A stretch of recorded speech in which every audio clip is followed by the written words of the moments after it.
किया था और क्वेश्चन नंबर 4 आपको असाइनमेंट में दिया, 24 आपको असाइनमेंट में दिया गया था। तो क्वेश्चन नंबर 24 से कोई किसी कैलकुलेशन पे कोई आपको गाइडेंस या हेल्प चाहिए? क्वेश्चन नंबर 24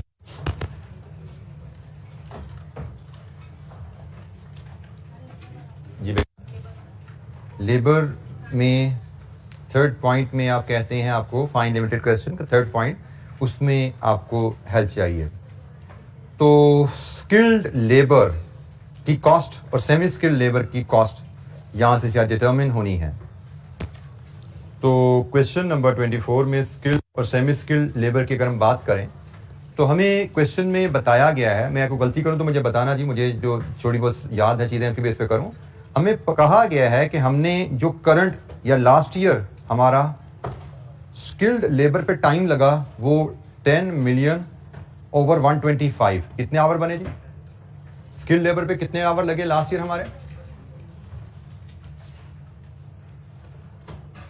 10 मिलियन 125 पर जी 80,000। ये तो लास्ट ईयर का टाइम है, ठीक है। अगले साल हमने 10% प्रोडक्शन बढ़ानी है, इसके हिसाब से चलें तो रिक्वायरमेंट फॉर कमिंग ईयर जो बनती है वो 80,000 इंटू 1.1 88,000 बनती है। फिर हमें नोट नंबर 3 में कहा गया है कि 40% स्किल्ड लेबर्स को सेमी स्किल्ड से रिप्लेस करना, मतलब एक्चुअल स्किल्ड लेबर आवर अगर हम जो प्लान करेंगे स्किल्ड लेबर आवर वो होगी 88,000 का 60%, ऐसे ही है। स्किल्ड लेबर का टाइम तो यहां से निकला है, इसकी कॉस्ट यहां से निकाल लेना। अब सेमी स्किल्ड पे आ जाओ, अब आ जाओ सेमी स्किल्ड पे। सेमी स्किल्ड में लास्ट ईयर आपका टाइम लगा था 5 मिलियन डिवाइडेड विद 100। अब 10% प्रोडक्शन ज्यादा तो ये सेमी स्किल्ड के आवर आ गए अगले साल के, ऐसे ही है। ये सेमी स्किल्ड के आवर आ गए अगले साल के। और अब ये जो 40% इसको यहां शिफ्ट करना है वो ऐड करें हम 88,000 का 40%, लेकिन उसने कहा सेमी स्किल्ड पे 30% टाइम ज्यादा लगेगा। यही टाइम जब सेमी स्किल्ड करेगा तो ये जनाब सेमी स्किल्ड का टाइम बन गया। तो ये मैंने आवर्स आपसे निकाल के शेयर किए हैं। स्किल्ड लेबर के हमें इतने घंटों की तनख्वाह लेनी है और सेमी स्किल्ड के इतने आवर्स की तनख्वाह लेनी है। इनको रेट से मल्टीप्लाई कर दो, रेट से मल्टीप्लाई कर दो, आपकी कॉस्ट आएगी। ऐसे ही है जी किसी जी बेटा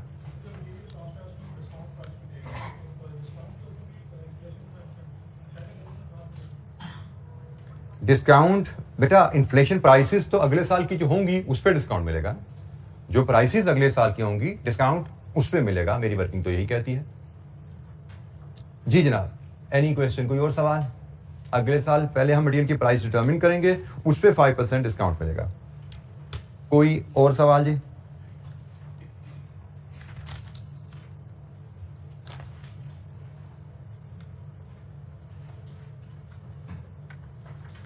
अच्छा जी, हमने आज जो नेक्स्ट चैप्टर हमने अब स्टार्ट करना है इस पे आते हैं जी labour costing, chapter number 10।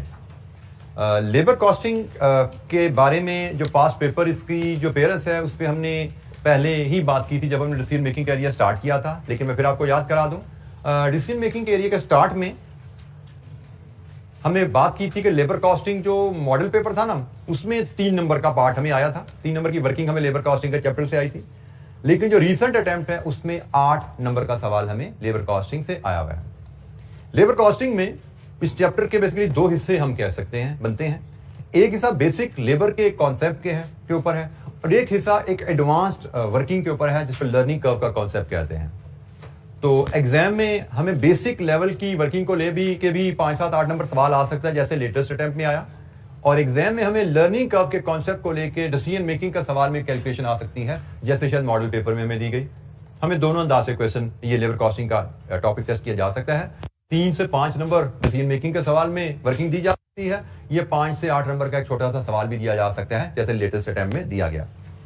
Labour costing हमारे लिए नई चीज, इसमें बहुत ज्यादा डिस्कशन नहीं है तारुफ की हद तक, क्योंकि हमें पता है लेबर कॉस्ट क्या होती है। हमने पढ़ा हुआ है कि ऑर्गेनाइजेशन ह्यूमन सर्विसेज के अगेंस्ट जो अमाउंट पे करती है उसको हम लेबर कॉस्ट कहते हैं। ये बात हम पहले बात कर चुके हैं। फिर हमने लेबर कॉस्ट में डायरेक्ट लेबर कॉस्ट और इनडायरेक्ट लेबर कॉस्ट पे भी बात की है। Direct labour cost prime cost का हिस्सा बनती है, इनडायरेक्ट लेबर कॉस्ट हमारी फैक्ट्री ओवरहेड का हिस्सा बनती है। इस पे भी बात हो चुकी है। अब जो नई बातें हमने सीखनी है थोड़ी उनकी बात करते हैं। लेबर की एक्टिविटी मेजर करना। How do we measure activity of labour? Labour की एक्टिविटी मेजर करने के लिए दो टर्म यूज की जाती हैं, एक प्रोडक्शन और एक productivity. Production refers to the quantity और volume of the output. Worker ने कितने यूनिट्स बनाए, यूनिट्स, या अगर वॉल्यूम से मेजर कर रहे हैं आउटपुट को तो प्रोडक्शन से मुराद है लेबर ने कितने यूनिट्स बनाए, और प्रोडक्टिविटी से मुराद है लेबर ने कितनी एफिशिएंसी से बनाए। और जब भी हम एफिशिएंसी की बात करते हैं, एफिशिएंसी अच्छी है, बुरी है, ज्यादा है, कम है, unless you have a standard to compare with, you can not comment on the efficiency. ठीक है, सो हमने कहा जी लेबर की एक्टिविटी को, लेबर जो काम कर रही है उसको मेजर करने के लिए दो टर्म्स हम यूज करते हैं, एक प्रोडक्शन, प्रोडक्शन से मुराद लिया जाता है लेबर ने कितने यूनिट्स बनाए, और दूसरी टर्म है प्रोडक्टिविटी, प्रोडक्टिविटी से मुराद है लेबर ने जो यूनिट्स बनाए वो कितनी एफिशिएंसी से बनाए। और जब भी लेबर की एफिशिएंसी की बात आएगी हम साथ स्टैंडर्ड को कुछ ना कुछ जरूर डिस्कस करेंगे। ये जी लेबर प्रोडक्टिविटी या लेबर एफिशिएंसी, इसको प्रोडक्टिविटी कह लें या इसको आप एफिशिएंसी भी कह सकते हैं। लेबर प्रोडक्टिविटी या एफिशिएंसी, जिस मर्जी नाम से इसको बुलाइए, क्योंकि हमने यही कहा ना प्रोडक्टिविटी जो है एफिशिएंसी का मेजर है, प्रोडक्टिविटी एफिशिएंसी का मेजर है, तो उसको प्रोडक्टिविटी भी कहते हैं, एफिशिएंसी भी कहते हैं। दोनों फार्मूलाज में से कोई भी यूज किया जा सकता है प्रोडक्टिविटी या एफिशिएंसी मेजर करने के लिए। Formula number 1, standard hours for actual production over actual hours, या actual production over standard production in actual hours. Let's assume हम एक डाटा लेते हैं एक वर्कर का, एक कंपनी का। एक कंपनी का स्टैंडर्ड है, स्टैंडर्ड प्रोडक्शन उसकी है पर आवर से 10 यूनिट्स। कंपनी का स्टैंडर्ड है 1 घंटे में 10 यूनिट वर्कर को बनाने चाहिए, और एक्चुअल प्रोडक्शन हमें एक वर्कर की मिली इन 8 आवर्स, एक वर्कर ने जो दी वो 88 यूनिट्स है। ये जो हमारे पास एक डाटा है और हमसे कहा जा रहा है इस वर्कर की एफिशिएंसी बताओ क्या है। तो हम पहले इस फॉर्मूला से एफिशिएंसी मेजर करते हैं। एक्चुअल प्रोडक्शन कितनी है, 88 यूनिट्स, और standard production in actual hours. Actual hours में हमारे म्यार के हिसाब से स्टैंडर्ड प्रोडक्शन कितनी बनती है, 80। बिल्कुल ठीक है जी। लीजिए जी जनाब, यहां से बताइए एफिशिएंसी क्या है, 110%। 110% एफिशिएंसी 100 से ऊपर है, इसका मतलब वर्कर म्यार से बेहतर परफॉर्म कर रहा है। अगर एफिशिएंसी आपकी 100 से ऊपर आती है वैल्यू, इसका मतलब है वर्कर आपके म्यार से बेहतर परफॉर्म कर रहा है। इस केस में इस फार्मूला की मदद से हमने एफिशिएंसी या प्रोडक्टिविटी मेजर की, वो आई 110%। Actual production over standard production in actual hours. Workers ने एक्चुअली कितने यूनिट बनाए और हमारे म्यार के हिसाब से इसको इस टाइम में कितने यूनिट बनाने थे। हमारे म्यार के हिसाब से 10 यूनिट्स पर आवर के हिसाब से 8 घंटों में 80 यूनिट बनाने थे। स्टैंडर्ड प्रोडक्शन एक्चुअल आवर्स में इतनी होनी चाहिए थी, वर्कर ने उससे ज्यादा प्रोडक्शन कर दी, एफिशिएंसी वर्कर की मोर देन 100% आई। इसी कैलकुलेशन को इस फॉर्मूले में भी परफॉर्म किया जा सकता है। एक्चुअल आवर्स लेबर ने कितने काम किया, ये ना एक्चुअल आवर्स 8 आवर्स, और standard hours for actual production, मतलब ये एक्चुअल प्रोडक्शन जो हुई है हमारे म्यार के हिसाब से इस प्रोडक्शन में कितना टाइम लगना था, 88 यूनिट्स डिवाइडेड विद 10 यूनिट्स पर आवर। तो जनाब हमारे म्यार के हिसाब से 88 यूनिट में 8.8 आवर लगते हैं, ऐसा ही है जी। लीजिए जी यहां से भी एफिशिएंसी 110% आती है। Standard hours for actual production, actual production जो की है हमारे म्यार के मुताबिक इस पे कितना टाइम लगना था। हमारा म्यार है 10 यूनिट्स पर आवर, 10 यूनिट 1 घंटे में, तो भाई 88 यूनिट्स कितने घंटे में बनने चाहिए थे, 8.8। यह है standard hours for actual production. जो वर्कर ने काम किया उसका टाइम कंपनी के म्यार के हिसाब से 8.8 आवर है। वर्कर ने 8 घंटे में काम कर दिया, तो वर्कर ने 8 घंटे में 8.8 आवर्स का काम कर दिया, मोर देन 100% एफिशिएंसी। कंपनी के म्यार से ज्यादा काम कर दिया ना उसने। तो आप एफिशिएंसी या प्रोडक्टिविटी इस फॉर्मूले से भी कैलकुलेट कर सकते हैं, इस फॉर्मूला से भी कैलकुलेट कर सकते हैं, दोनों से आंसर सेम आता है। हमें ये दोनों फॉर्मूला थोड़े याद रखने पड़ेंगे, क्योंकि एग्जाम में हमें क्वेश्चन किस अंदाज में, इंफॉर्मेशन किस अंदाज में दी जाएगी, उसके मुताबिक we may have to choose the formula. ठीक है, हमें उसके हिसाब से फॉर्मूला चूज करना है। So standard hours for actual production over actual hours, या actual production divide with standard production in actual hours. इन दोनों कैलकुलेशन को इस डाटा की मदद से फॉलो कर लीजिए। कोई दिक्कत है तो पूछिए। ये इलस्ट्रेशन 1 भी सिमिलर चीज को लेके है, इन्हीं फार्मूलाज की रिवीजन है इलस्ट्रेशन 1। जरा इसको भी देख लेते हैं। इलस्ट्रेशन 1 हमारे पास अवेलेबल है जी चैप्टर 10 पे आएंगे लेबर कॉस्टिंग पे, और ये पहले पेज में ही आ रही है जी illustration 1।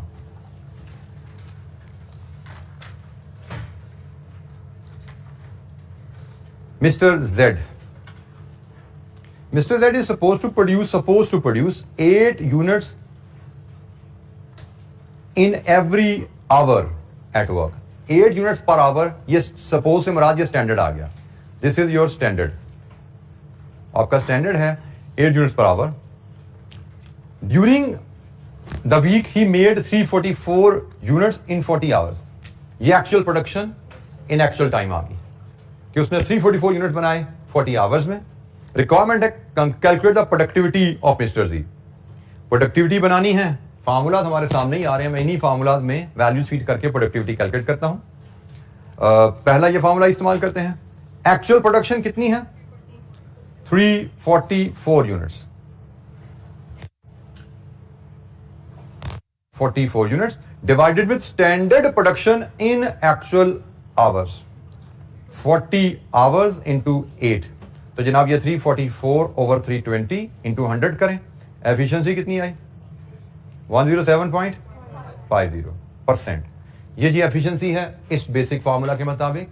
Actual production divide with standard production in actual hours, हमारा स्टैंडर्ड है 40 hours in a week and 8 units per hour.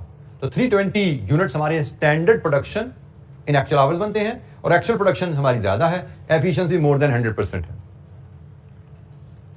यही कैलकुलेशन हम इस फार्मूला की मदद से भी कर सकते हैं। एक्चुअल आवर्स कितने घंटे काम किया? 40। Standard hours for actual production, हमारे म्यार के हिसाब से यह प्रोडक्शन कितने आवर्स में होनी चाहिए थी? 344/8। ऐसे ही 8 यूनिट्स पर आवर के हिसाब से इस प्रोडक्शन में कितना टाइम लगना था बताइए? 43 पूरा, तो 43 over 40 into 100, it should be the same 107.5।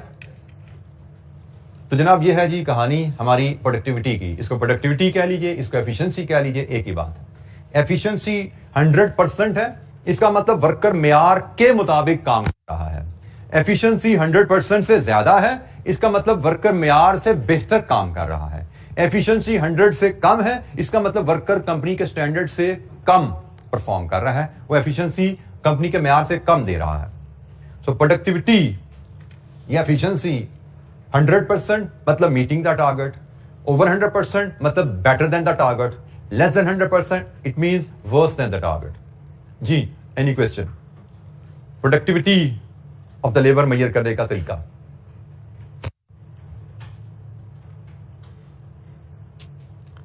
अच्छा जी, लेबर पेमेंट मेथड, इनमें से कुछ चीजों से तो हम ऑलरेडी फेमिलियर हैं। बेसिक लेवल पे हमने पीछे कॉस्ट कैलकुलेशन जब डिस्कस की, वहां पे लेबर की एबीसी काफी हद तक हम सीख चुके हैं। तो यहां पे कुछ चीजें तो हमारी रिपीट होगी जो हमने सीखी हुई हैं, कुछ यकीनन हम नई बातें भी सीखते जाएंगे साथ साथ। तो सबसे पहले लेबर के पेमेंट मेथड्स के, लेबर को जब आप एंगेज करते हो वर्किंग के लिए, तो what are the different payment methods which can be used. Again ये जो हम लिस्ट यहां पे डिस्कस करेंगे, जरूरी नहीं कि ये कंक्लूसिव लिस्ट हो, ये एक इंडिकेशन है कि अगर आपको 3-4 नंबर का नोट आता है कि लेबर के डिफरेंट सैलरीज के मेथड्स क्या हैं, तो आपको 3-4 मेथड पता हो 3-4 नंबर कमाने के लिए। लेकिन कोई न्यूमेरिकल एग्जामिनर देगा तो न्यूमेरिकल में एग्जामिनर इसके अलावा भी कोई मेथड आपको बता सकता है। जैसे हम ये 3 मेथड डिस्कस करते हैं, फिर हम बात करेंगे न्यूमेरिकल में क्या हो सकता है, और आगे न्यूमेरिकल बाय द वे हमने करने ही है, उन पे भी बात कर लेंगे। तो जैसे एक लेबर को एंगेज कर रहे हैं, एक तरीका है लेबर को टाइम बेसिस पे एंगेज करें। टाइम बेसिस से मुराद उसका पर आवर रेट एग्री कर लें। वेजेस कैलकुलेट करनी है, hours worked into per hour rate, simply wages आप ऐसे कैलकुलेट कर सकते हैं। And we are familiar with this calculation, हमारे लिए कोई नई कैलकुलेशन नहीं है ये। लेबर का रेट और लेबर का टाइम हम इसको बहुत ज्यादा यूज करते हैं पीछे क्वेश्चन में, तो नथिंग न्यू फॉर अस। हाँ, थोड़ी सी डिस्कशन हम इसमें ओवर टाइम के कॉन्सेप्ट पे कर लेते हैं। ओवर टाइम की टर्म सभी हम फेमिलियर हैं। क्या होता है ओवर टाइम जी? जब वर्कर से आप नॉर्मल वर्किंग आवर से ज्यादा काम कर रहे हैं तो हम इसको कहते हैं ओवर टाइम वर्क हो रहा है। या वर्कर्स को ऐसे औकात में काम कराएं जहां पे नॉर्मली काम नहीं किया जाता, जैसे वीकेंड है, डेज है, संडे है, तो आप संडे को वर्कर से नॉर्मल उन दिन में, उन वक्त, उन औकात पे काम करवाएं या उन दिनों में काम करवाएं जहां नॉर्मली काम वर्कर नहीं करता, तो हम कहते हैं जब वर्कर से हम ओवर टाइम करवा रहे हैं। और जब हम ओवर टाइम करवाते हैं तो हमें पता है कि overtime is usually paid at a premium, जैसे time and half, double, we are familiar with these terminologies. Let's assume हमने बेसिक रेट है हमारे वर्कर्स का, बेसिक रेट है हमारे वर्कर का से 70, हम 80 कहते हैं, बेसिक रेट है ये 80 per hour, this is basic rate, ठीक है जी। और हमारा ओवर टाइम है टाइम एंड हाफ, इसका मतलब ओवर टाइम का रेट क्या हुआ 120 पर आवर। अच्छा जी, ओवर टाइम को जब हम देखते हैं तो 120 पर आवर कॉस्ट तो समझ आ गई, लेकिन इस कॉस्ट के हम दो हिस्से करते हैं। हमें अब अकाउंटिंग के लिहाज से भी इसको थोड़ा सा डिस्कस कर लें। इसके दो हिस्से होते हैं, एक होता है बेसिक और एक होता है प्रीमियम। 80 रुपए बेसिक है और 40 रुपए इसमें प्रीमियम है। ये दोनों चीजें मिला के 100 रुपए 120 रुपए पर आवर बना है।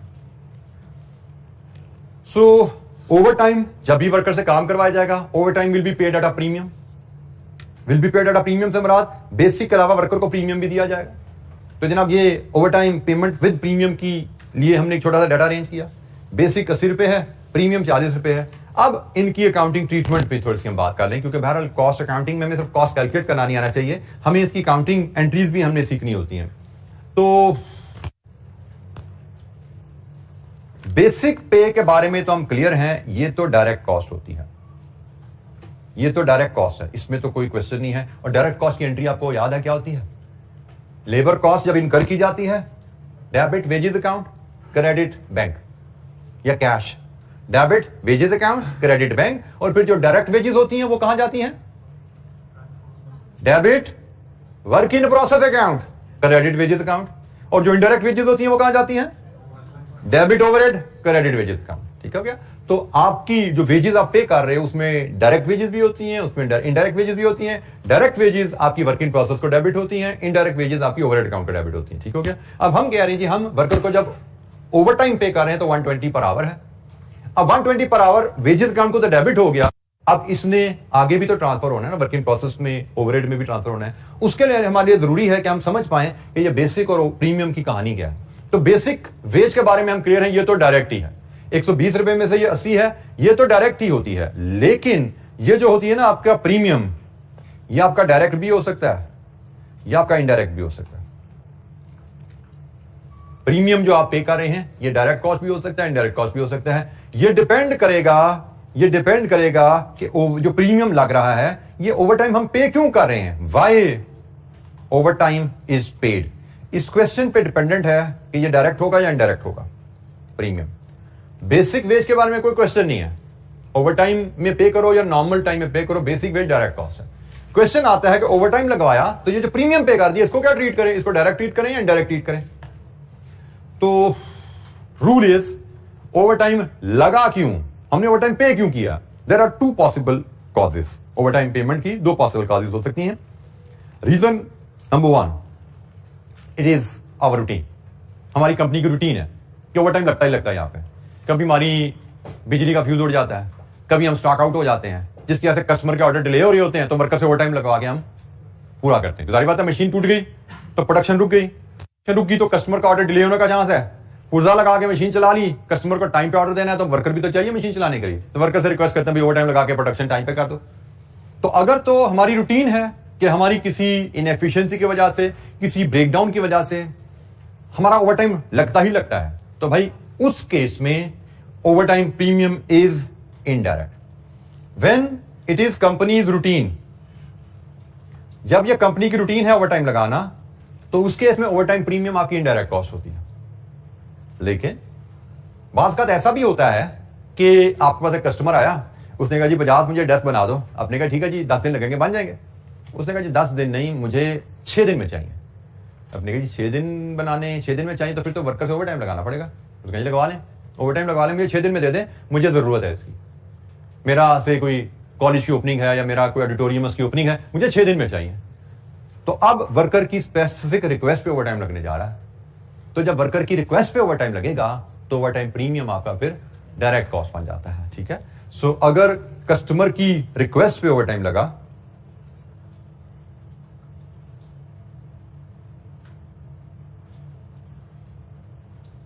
तो फिर ओवर टाइम प्रीमियम आपकी डायरेक्ट कॉस्ट बन जाएगा।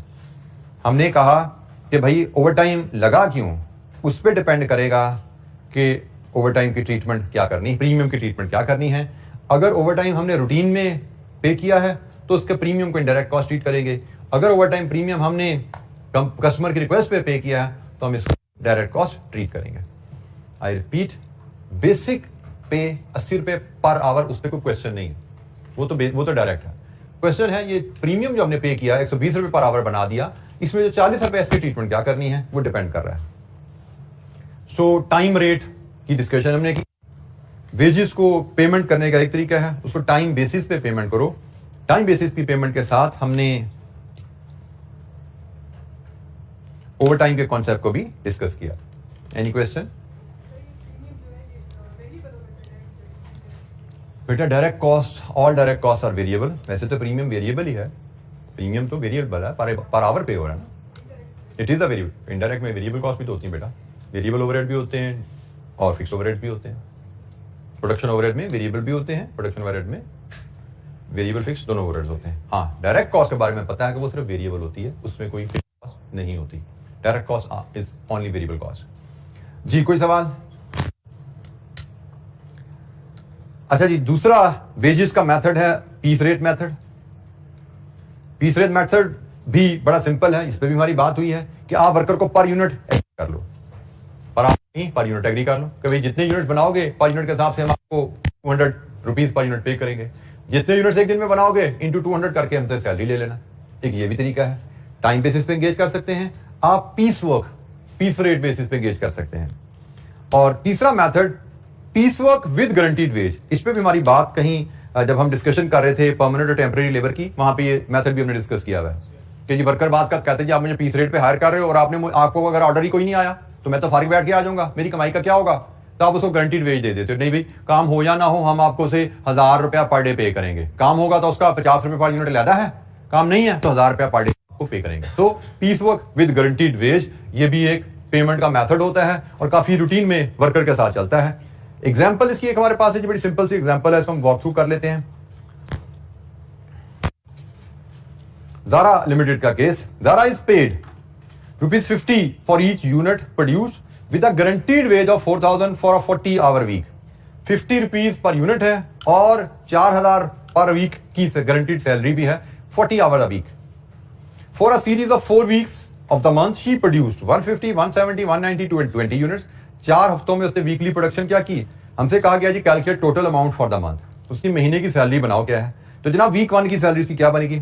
150 यूनिट्स इंटू 50 प्लस 4,000। वीक 2 की salary 170 units into 50 plus 4,000 and so on. ये जनाब 4 वीक्स की सैलरी और ये 4 वीक्स का मतलब मंथ उसकी सैलरी क्या। So piece rate plus guaranteed wage, ये भी एक वेज का सिस्टम होता है जो कि प्रैक्टिस में यूज होता है। Piece rate plus guaranteed wage, इसमें वेरिएबल कंपोनेंट भी है, इसमें फिक्स कंपोनेंट भी है। जैसे मैंने कहा बेसिक मेथड्स अगर हमें कहा जाए कि नोट लिखिए तो हम 3 मेथड में याद होना चाहिए। एक आप टाइम रेट पे कर सकते हो, एक आप पीस रेट पे कर सकते हो और एक आप straight piece work with guaranteed wage. ये 3 बेसिक सिस्टम हम लिख सकते हैं। और बाज़ का एग्जामिनर हमें जिस तरह पीछे क्वेश्चन में डील करते आए हैं बताता है कि भाई वर्कर की सैलरी पेमेंट का तरीका यह है तो भाई इस कॉन्ट्रैक्ट की कॉस्ट निकाल दो, तो वो इन 3 से हटके भी कोई तरीका बताएगा। तो जो बताएगा हम कॉस्ट कैलकुलेट ऑलरेडी करते आए हैं, वो हमारे लिए कोई नई बात नहीं होगी। नोट को कहा जाए तो 3 मेथड काफी हैं। अभी ये नहीं कहेगा एक्स मेथड में नोट लिखो और एक्स मेथड हमने ना पढ़ा हो, ये नहीं होने वाला। वो कहेगा जी कोई 2 मेथड को डिस्क्राइब कर दें तो हम कोई से 2 लिख देंगे, या वो क्वेश्चन में कोई चौथा 5वां मेथड बताएगा कि इस मेथड के तहत सैलरी कैलकुलेट करो। वो मेथड की स्टोरी बताएगा, भाई दिस इंटू दिस करके आपने सैलरी बनानी है, कैलकुलेट करके दिखाओ। तो क्वेश्चन में मेथड बताएगा, उस मेथड के साथ कैलकुलेट करवा लेगा। लिखने को कहेगा कि या 2 मेथड पे लिख दो, किसी एक को नाम बता के नहीं मांगेगा। जो कहेगा हमें पता होगा, हमने अगर किताब पढ़ी हुई है, नोट्स पढ़े हुए हैं, हम सब चीज कर पाएंगे और सवाल ध्यान से पढ़ेंगे तो न्यूमेरिकल भी कर पाएंगे, जो मर्जी मेथड हो। प्रैक्टिस हमने करनी है डिफरेंट न्यूमेरिकल्स पे, डिफरेंट मेथड्स पे, जो इनसे हटके मेथड्स होंगे, जो हमने पढ़े हैं इनसे हटके मेथड्स हमें न्यूमेरिकल में नजर आएंगे इंशाअल्लाह। अच्छा जी, बेसिक वेजेस की सैलरीज के तरीके, उसके बाद वेजेस के इंसेंटिव प्लान्स। इंसेंटिव क्या होता है? इंसेंटिव से मुराद है offering additional financial reward to worker to motivate them to increase their productivity.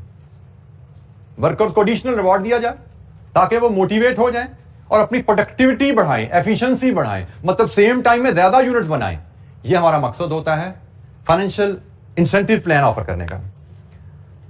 इससे कंपनी को फायदा क्या होता है इंसेंटिव प्लान ऑफर करने से? इंसेंटिव प्लान ऑफर करने से कंपनी वर्कर को मोटिवेट करके सेम टाइम में ज्यादा यूनिट्स प्रोड्यूस करवा लेती है। सेम टाइम में ज्यादा यूनिट प्रोड्यूस कराने का मतलब company will have more units available for cell. ज्यादा यूनिट बेचोगे तो मुनाफा बढ़ता है, एक फायदा। प्रोडक्टिविटी बढ़ाने का एक फायदा क्या है? सेम टाइम में वर्कर से ज्यादा यूनिट्स प्रोड्यूस करवा के you are able to sell more, earn more. दूसरा फायदा, सेम टाइम में ज्यादा यूनिट प्रोड्यूस करके आपकी कॉस्ट पर यूनिट भी कम हो जाती है। सेम टाइम में ज्यादा यूनिट बना के, इकोनॉमीज ऑफ स्केल की टर्म सुनी हुई ना कभी? तो ज्यादा आप यूनिट बनाते हो तो हमने पढ़ा हुआ है भाई फिक्स कॉस्ट पर यूनिट, जितनी प्रोडक्शन बढ़ती जाएगी फिक्स कॉस्ट पर यूनिट कम होती है। रेंट है ना, 100 यूनिट पे तकसीम होगा, 200 पे तकसीम होगा, 300 पे तकसीम होगा, रेंट पर यूनिट कम होता जाता है। तो प्रोडक्टिविटी बढ़ाने से सेम टाइम में ज्यादा यूनिट बने, more units are available for sale, और कॉस्ट पर यूनिट भी कम हो जाती है, तो वहां से भी प्रॉफिट्स में इजाफा आ जाता है। सो इंसेंटिव ऑफर किए जाते हैं वर्कर्स को ताकि वो मजीद एक्स्ट्रा यूनिट बनाएं, कंपनी अपनी एफिशिएंसी, वर्कर्स की एफिशिएंसी से ज्यादा मुनाफा कमा सके। There are different incentive plan जो हम डिस्कशन में यहाँ पे लाने लगे हैं। 5 इंसेंटिव प्लान हम डिस्कस करेंगे, लेकिन फिर बात वही है, क्वेश्चन में मेरे को छठा सातवां भी एग्जामिनर कह के उसके तहत बोनस कैलकुलेट करने को कह सकता है कि जी कंपनी की पॉलिसी है, कंपनी इस स्कीम के तहत इंसेंटिव देती है, तो बताइए इस वर्कर का इंसेंटिव कितना बनता है। तो वो हमें इन नोट देगी तो कहेगी किसी 2 या 3 मेथड में नोट लिख, कोई से 2-3 पे नोट लिख देंगे। न्यूमेरिकल देगा क्वेश्चन, वो हम न्यूमेरिकल में लिखा होगा कि कंपनी की पॉलिसी 5वीं नहीं 6ठी या 7वीं है, और उसमें लिखी होगी इस पॉलिसी के तहत बोनस कैलकुलेट किया जाता है, इंसेंटिव कैलकुलेट किया जाता है। तो जो पॉलिसी लिखी होगी हम उसके तहत इंसेंटिव बड़ी आसानी से कैलकुलेट कर पाएंगे। और जैसे मैंने कहा आगे हमने सवाल करने हैं, आपको नजर आ रहे हैं, इन सवालों में हमें इनसे हटके मेथड्स मिलने वाले हैं, ठीक है। लेकिन पहले हम इन मेथड्स को डिस्कस कर लें और फिर हम मजीद आगे इलस्ट्रेशन और सवालों को देखेंगे। सबसे पहला इंसेंटिव का तरीका है high day rate system. High day rate system, ये सिस्टम हम इलस्ट्रेशन 2 का डाटा पढ़ते हैं, वहीं से आप आसानी से इसको पिक करेंगे, और कोई जरूरत होगी तो मैं इसको एक्सप्लेन करूंगा। इलस्ट्रेशन 2 पढ़ते हैं जी हम। Shahid is paid 4 rupees per hour if he makes 200 units in a 40 hour week. एक हफ्ते में 200 यूनिट बनाए, एक हफ्ते में 40 घंटे काम करता है, 40 घंटे में अगर 200 यूनिट बनाएगा तो 4 रुपीज पर आवर पे करेंगे, but paid 5 rupees per hour if he makes 240 units. This is called high day rate system.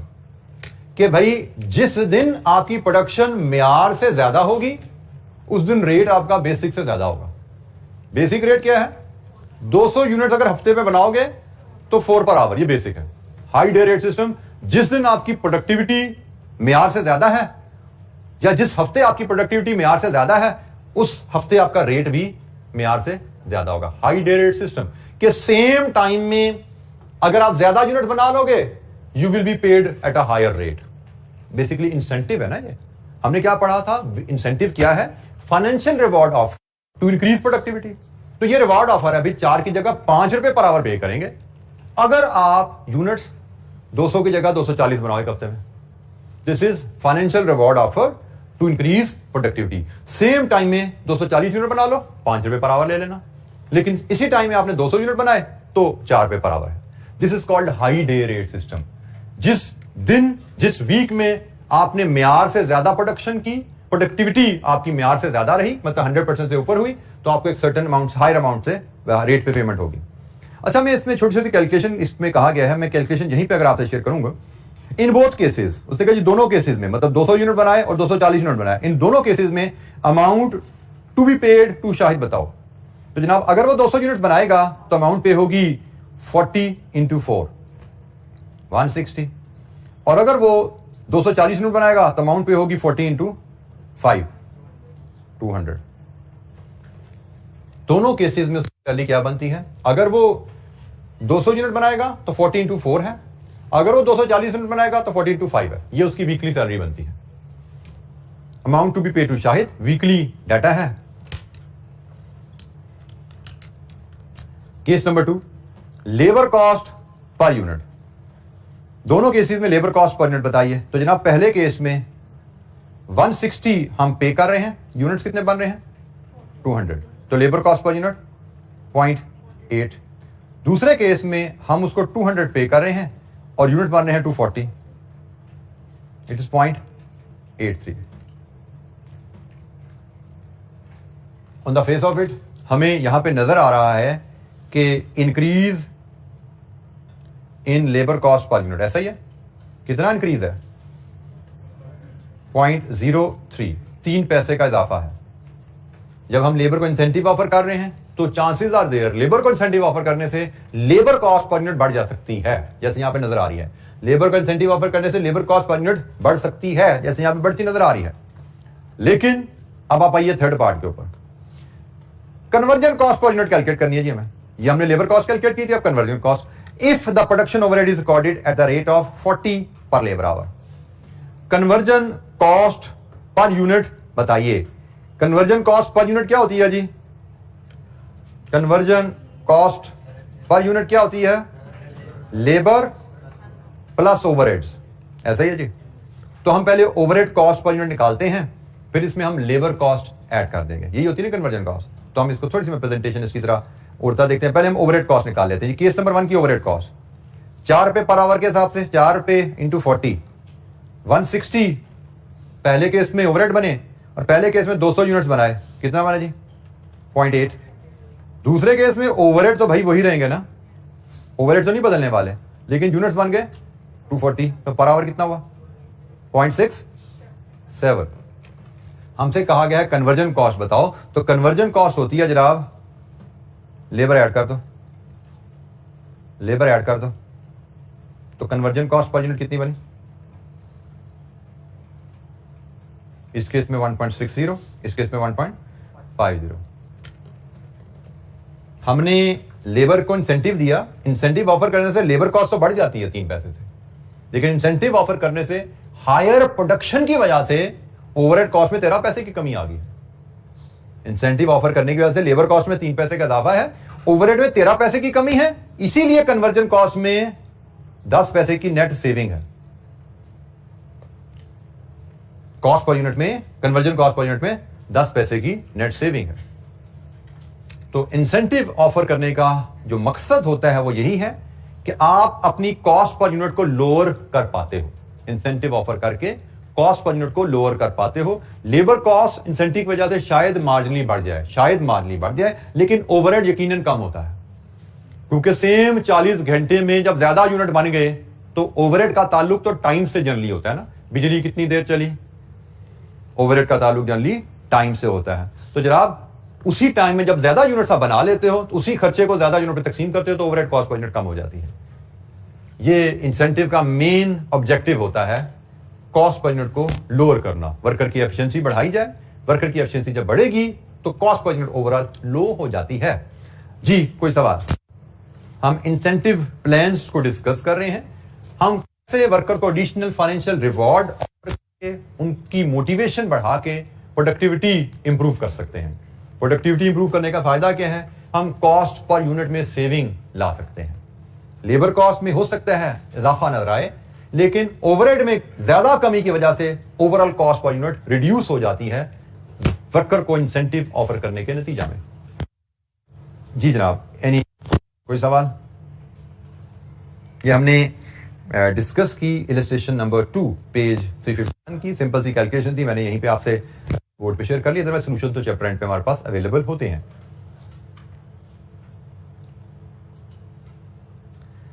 अच्छा जी, इसके बाद इंडिविजुअल बोनस स्कीम्स, ये भी एक इंसेंटिव ऑफर करने का एक तरीका है। Individual bonus schemes, individual bonus scheme में कंपनी अनाउंस करती है अपनी तमाम वर्कर्स की टीम के लिए कि भाई जो वर्कर्स हमारा टारगेट नंबर ऑफ यूनिट्स को अचीव करेगा डेली या वीकली, हम उसको एक्स अमाउंट बोनस पे करेंगे।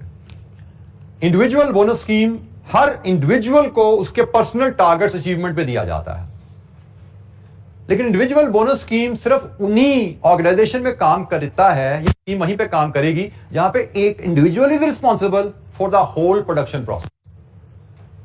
जैसे फॉर एग्जाम्पल हम एक फर्नीचर वर्कशॉप की मिसाल लेते आ रहे हैं शुरू से ही कि भाई ये जहां पे डेस्क बनते हैं पहला एक डिपार्टमेंट कटिंग का होता है, दूसरा डिपार्टमेंट असेंबली का होता है, तीसरा डिपार्टमेंट फिनिशिंग का होता है।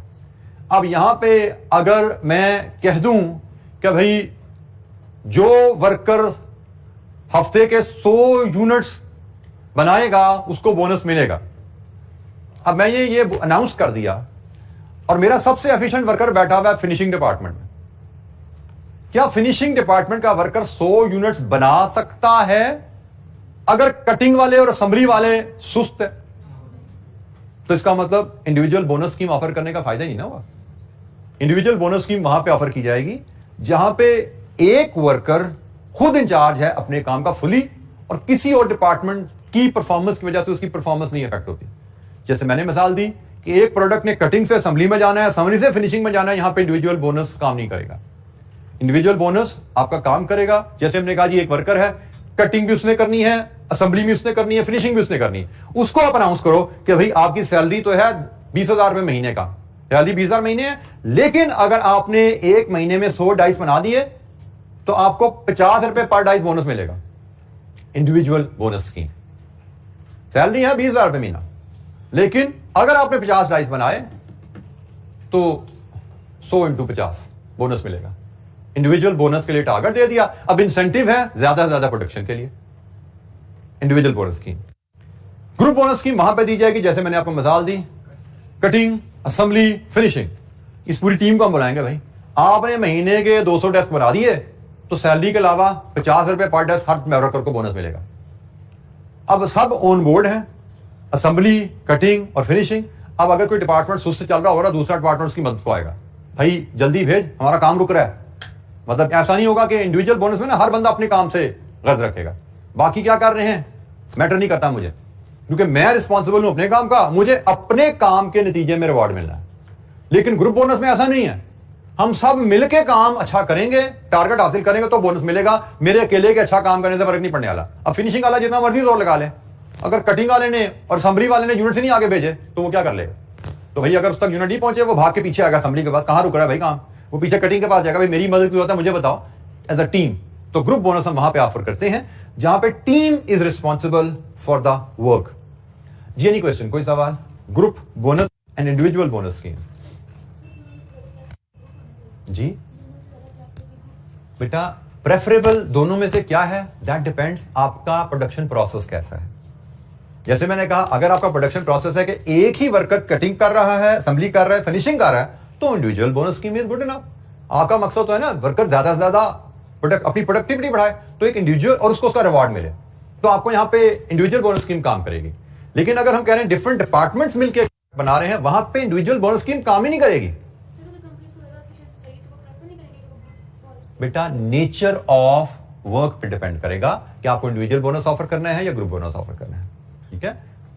नेचर ऑफ वर्क पे डिपेंड करेगा। जैसे मैंने कहा कि आप अगर डिपार्टमेंट्स 3 मिलके एक प्रोडक्ट बनाते हैं, वहां पे इंडिविजुअल बोनस स्कीम काम ही नहीं करेगी, क्योंकि फिनिशिंग डिपार्टमेंट वाला कभी अपना टारगेट हासिल कर ही नहीं पाएगा अगर कटिंग वाला या असेंबली वाला अपना टारगेट हासिल नहीं करते।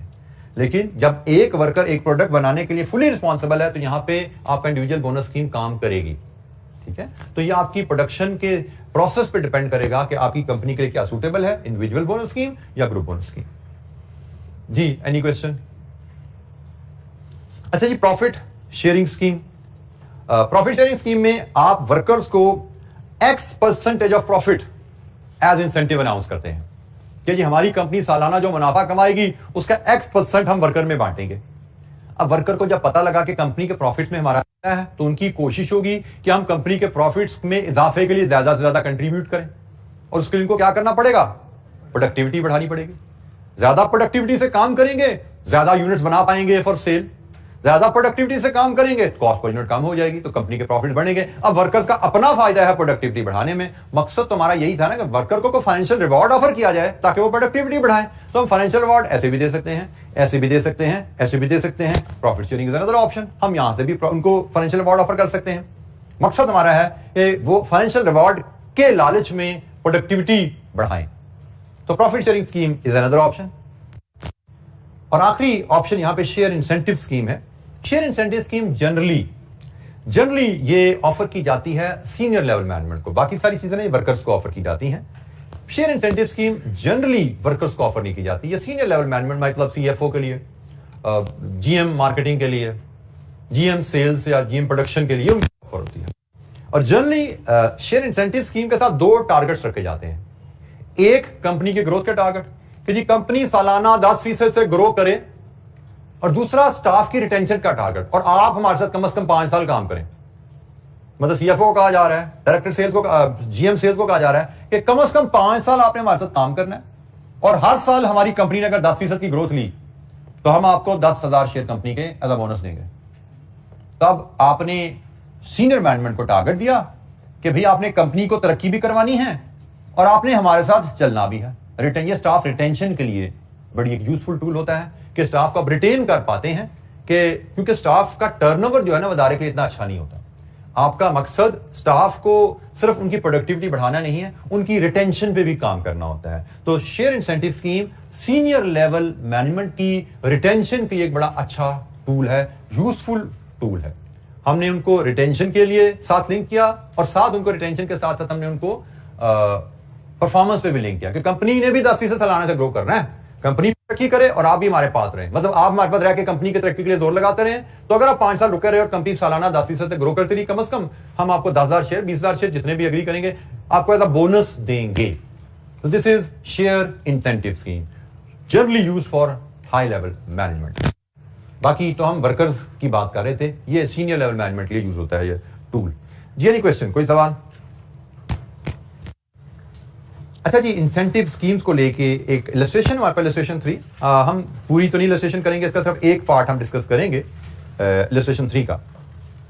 इलस्ट्रेशन नंबर 3 का सिर्फ पहला पार्ट हम डिस्कस करेंगे। इसमें एक नया कॉन्सेप्ट, जैसे मैंने कहा ना न्यूमेरिकल में आपको कोई नई चीज मिल सकती है, तो नई चीज आ जाती है तो उसको भी देख लेते हैं कैसे डील करते हैं। Standard production for an employee Tayyab in the assembly department of Mauzam limited is, standard production क्या है? 20 यूनिट्स पर आवर इन 8 आवर्स डे, ये स्टैंडर्ड है हमारा। 20 यूनिट्स पर आवर और एक दिन में है जी 8 घंटे। The hourly wage rate is 75 per hour हम पे करते हैं। Required Tayyab earning under each of the following condition. हम सिर्फ आज केस 1 डिस्कस करने जा रहे हैं। उसने कहा जिन 3 केसेस हैं, शायद तीनों में तैयब की अर्निंग बताओ। हमने कहा हम पहला केस डिस्कस करते हैं। If and incentive plan is used with worker receiving 80% of the time saved, ये 80% ऑफ द टाइम सेव्ड, अब ये छठा इंसेंटिव प्लान आ गया। हमने 5 इंसेंटिव प्लान पढ़े थे ना, हाई डे रेट सिस्टम, क्या था? Individual bonus, group bonus, profit sharing, share incentive, ये छठा प्लान आ गया। 80% of the time saved, time saved का X% एज इंसेंटिव दिया जाता है। ये क्या है, इस पर बात कर लेते हैं। Each day record indicates, record क्या है जी? मंडे को 160 यूनिट बने 8 घंटे में, ट्यूसडे को 170 यूनिट बने 8 घंटे में, वेडनेसडे को 175 यूनिट बने 8 घंटे में। ठीक है जी, ये रिकॉर्ड है। और हमसे कहा गया है भाई इस सिचुएशन में इसकी तीनों दिनों की सैलरी अर्निंग बनाओ क्या है। तो अर्निंग बनाने के लिए हम एक वर्किंग छोटी से बनाते हैं जी।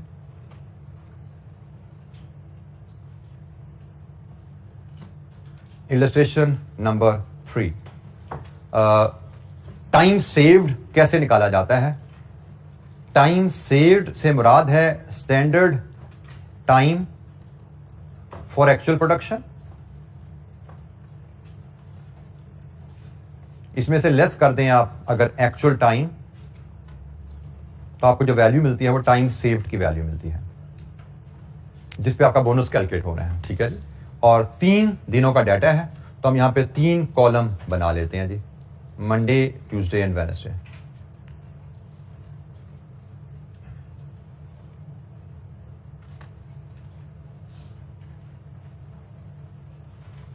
Standard time for actual production हम पहले बात करके आए हैं, लेकिन फिर मैं फिर आपको रिपीट करा देता हूं formula. Standard time for actual production होता है जी actual production divided with standard production per hour. हमारे केस में मंडे को हमारी एक्चुअल प्रोडक्शन कितनी है?